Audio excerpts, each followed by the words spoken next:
Okay. It maintains its shape a little easier. All right, I want to, let's say, all right, I want to fill that little void right there. Okay. It's at a crucial spot. You can't afford to have it. Exactly.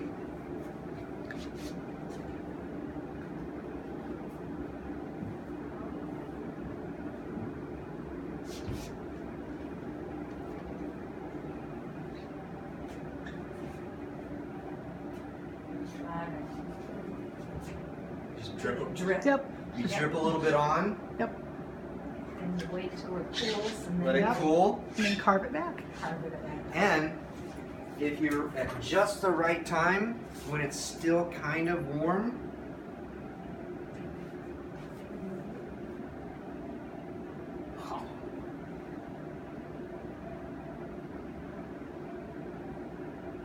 Sneaky man. Did you see? and then I would finish this out with baby oil. Maybe. Yeah. Just smooth it. Yes, baby oil contains petroleum. Oh. Waxes are petroleum based, so it breaks down the surface. If you just put a little bit on like your fingers and rub it in, and then wipe it off with a dry hand or a dry like lip. Usually what I do is I'll put it on my thumb and I'll rub it on and I'll just let it kind of sit there for a second, and it kind of realigns the molecules of the wax right on the surface, kind of smooths everything out, and then I'll just take the dry palm of my hand and go like that and wipe the excess baby oil off, and I've got baby oil.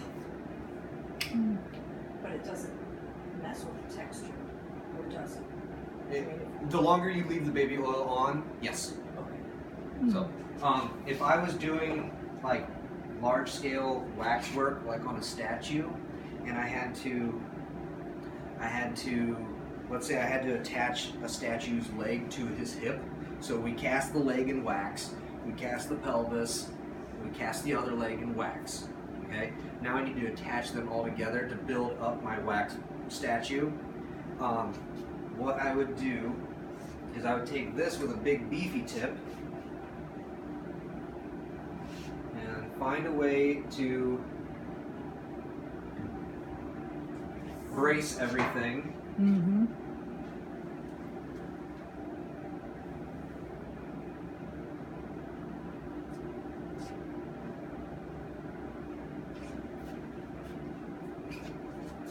Mm-hmm. Now, I can clean that up by just kind of going around and just smoothing out that joint. Oops, don't do it while it's too hot. Or do one side, then do the other. Let it cool off in between. If you have a void, take another chunk, drip it on. And a lot of waxwork is just melting things together and finding the right heat. Like I said, I'm not a big fan of these because I'm limited to my shape. I'm a huge advocate of lamps, but when I do that, I sit there with my earbuds in and it's like an all-day thing with me and an oil lamp. Just zoned out, kind of doing my thing. So you have a clay figure that you're creating your silicone mold from, and then you're doing your wax casting. So how much time do you end up spending on the wax perfecting the? Ideally, your clay is perfect, so every wax is identical. Right. Ideally. Well, yeah, but if it was, then you wouldn't have to play Right. with these tools at all. But if I got a good head, good casting of this head, 10-15 minutes I'd have these pits filled, and then I take a cold tool and just clean up my lines,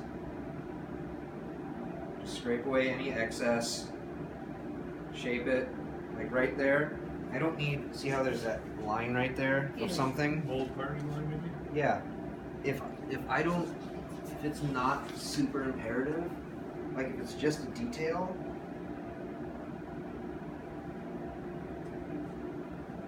I can, So it kind of depends on just how picky you want to be. yep, it's exactly, Could it's you how picky. almost do it with the baby oil? Oh yeah, definitely. Because what you'll do is the baby oil will take the high spots Mhm. and it'll push it into those low spots and fill them in. So if it's a minor, just a little Yeah. scratch. Yeah, like that, like those, that guy right there, Mhm. cold. I just kind of buff it out, and then come back in Just kind of burnish it. and yeah, burnish it. Yep. So, anything you want to add? Nope, that was the only thing I could think of to describe it. Is there 'Cause, anything else that you do that I'm missing? being that I do a different kind of wax, it's more of a crystalline wax. It melts at a higher temperature, but pretty much all the principles are pretty much the same. Yeah. Anything else you can think of right now? Welding. It helps to have somebody welding. I a lot of times, if I want to get a flat line, if I want to, I was wondering, can you burnish it or kind of polish it a little bit with pantyhose, or is that, because I use that with my waxes, but the wax I use is a little more dense. I use drywall screen with the baby oil. Oh, okay. And that just sands it out Mhm. perfectly. Like a really fine, you guys know what drywall screen is? Yeah. You know what it is? The stuff that you put on the No, drywall, the- the tape, or the. No, it's the actual. It The- looks like it's a mesh. Yeah, yeah, it's yeah. like sandpaper, Yeah, but it's yeah, it's gotcha. It's like a crystal. It almost looks like a black screen. yeah, it looks from like your- black like window screen for screen, your yeah. window screen. Yeah. And basically what it is it's window screen that's been dipped in an abrasive. Mhm. That's all it is. So you take that and just dip your screen or get a little bit of baby oil on your screen and Mhm. sands right out. Yep. If I wanted to, what? Mom, you're what? Okay. You're just intrigued? All right, I want to put these two guys together. Now I can sit here and pull this through the middle, but what? Did anybody notice what happened when I did that on here? It kind of melted a hole right in the center. It doesn't leave a crisp line. So this 50/50 wax is, I don't know if you can feel it, but it's kind of sticky. The more you work it, the more it becomes sticky. And look at that's the residue from the wax on my hands. Okay, It's not that as sticky as the other stuff. no, it's not. It's not nearly as like gooey and sticky as that. Yeah, see, jeweler's wax isn't sticky like that, so it's gonna be an interesting texture. This is some sort of weird beeswax mixture that they got for super cheap. Is that like super cheap water soluble stuff that? Yeah.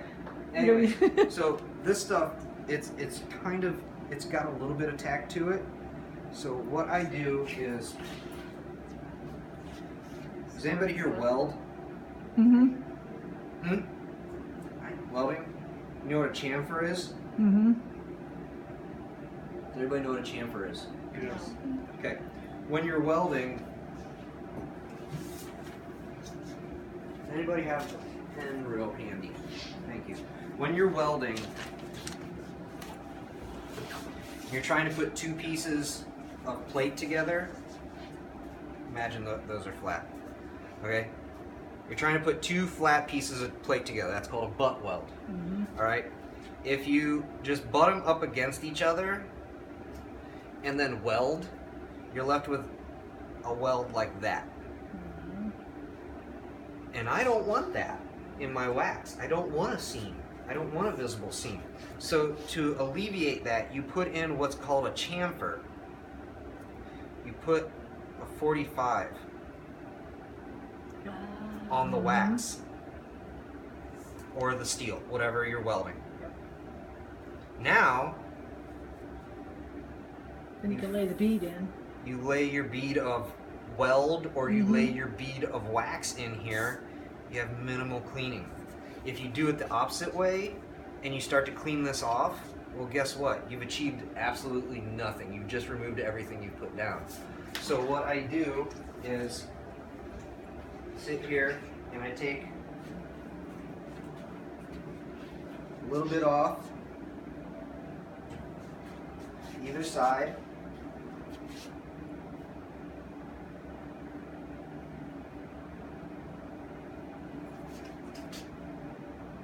Stick them together as clean as I can. I'm pushing pretty good so that they're stuck together. This really looks like beef jerky. I was just thinking that. Making me hungry. And then I take my excess wax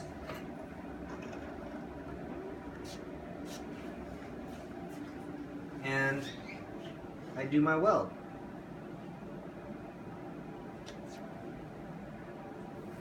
I'll have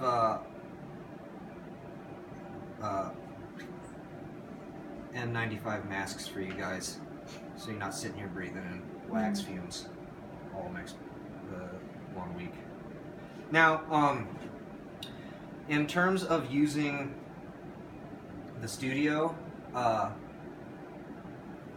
you guys can't fire the kilns on your own. You can't cold work outside of class time. You have to do all of your cold working in class time on this. If you don't get all your cold working done, then you have to buy rental time. What I will allow is for you guys to come in and do wax working. Like if you get off work on Tuesday night and you're like, you know what, I want to go get some of my wax working done when there's not 7 of us in here, just come in and let the tech say, hey, can I go do some wax work? I'm in Tim's class. You're not using any of the equipment except for this guy. If you know you're going to do it, give the techs a heads up. There's everywhere around here by all the phones, there is a phone list. There's one that is addressed to the tech office. Jot that number down and just call the tech office, leave a message, say, hey, my name's Myra and I'm in Tim's casting class. Can I come in at 6 o'clock tonight and work in the wax room on my project for 2 hours? Could somebody possibly turn the wax pot on for me an hour beforehand? You know, and they should be fine with that. But if you're not allowed to use heavy equipment, you're not allowed to use cold shop. They don't want you making molds outside of class. But if you want to do more than one casting in this class, it may be to your benefit if you do your wax working beforehand, so you can just get in and get your molds made. Does that make sense? Yeah. You can always go to Michael's and get an oil lamp and some of that stuff for like $15-20 and do your wax working at home. You know, that's up to you. What's that little roll of tools called? Wax tools. Yep. I've seen sculpture tools, I've never seen wax tools. You want them stainless steel. You can get wax tools at Harbor Freight for like $5. It's only like 4 or 5 of these tools, but it's the 4 that you're going to use the most commonly. I think that was $20, but that's like the kit and caboodle top of the line. And where did that come from? Online somewhere, I assume. That came from Is it from Complete Sculptor? no. I don't think so. India.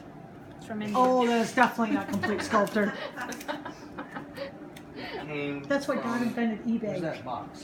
For harbor use only.